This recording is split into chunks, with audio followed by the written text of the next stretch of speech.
attention কেন্দ্ৰীয় মন্ত্ৰী সৰ্বানন্দ সোণোৱাল ডাঙৰীয়া ডাষ্টবিনত পৰিণত এখন বজাৰ পৌৰ নিগমৰ চাফাই অভিযানৰ ফুপুলা স্বৰূপ ক্ষুদ্ৰ ব্যৱসায়ী সাধাৰণ জনতাৰ হাহাকাৰ প্ৰথমে এই দৃশ্যলৈ মন কৰক এয়া কেন্দ্ৰীয় মন্ত্ৰী সৰ্বানন্দ সোণোৱালৰ গৃহ চহৰ ডিব্ৰুগড়ৰ এখন ঐতিহাসিক বজাৰৰ দৃশ্য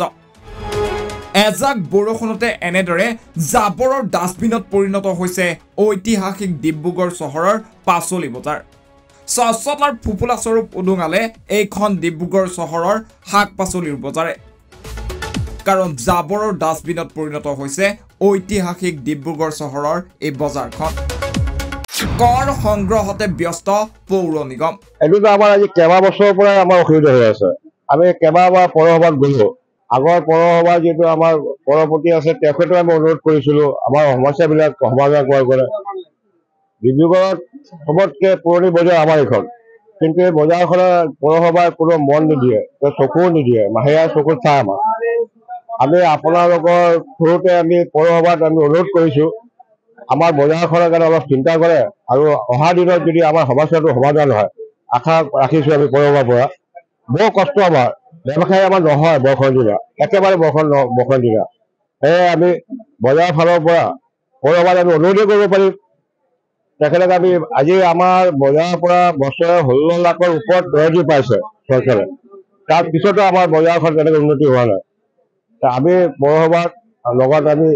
ডিব্ৰুগড় ৰাইজক কওঁ যে আমাৰ ফালে অলপ চাবলৈ পৌৰসভাৰ আলোচনা কৰে ডিব্ৰুগড় নাগৰিকসকল আছে কি ভাবে আকৌ কৰ সংগ্ৰহৰ কাৰণে অকল শাক-পাচলিখন বজাৰখন আছে বুলি আমিতো এইটো ভাবি আছো ডিব্ৰুগড় পৌৰসভা অকল খালি পইচা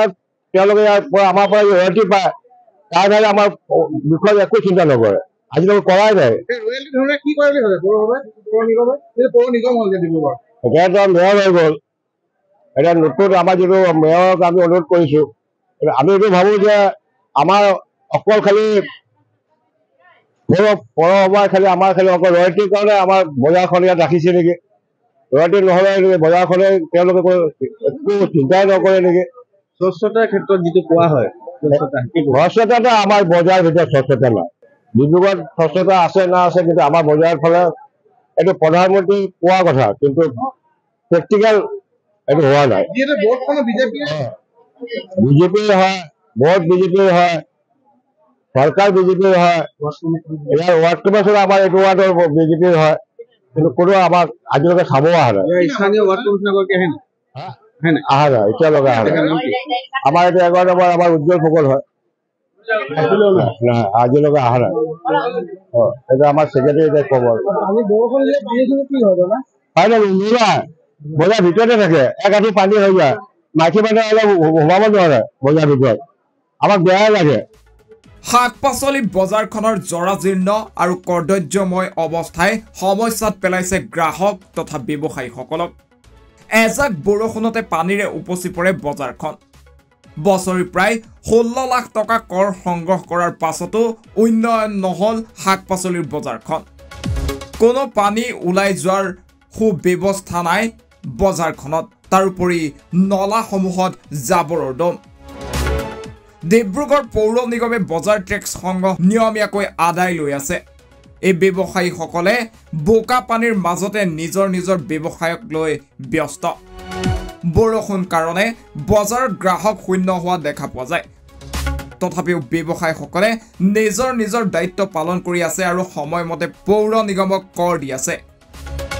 এই ব্যৱসায়ীসকলৰ কথা ভাবিবলৈ আজৰি নাই ডিব্ৰুগড় পৌৰ নিগমৰ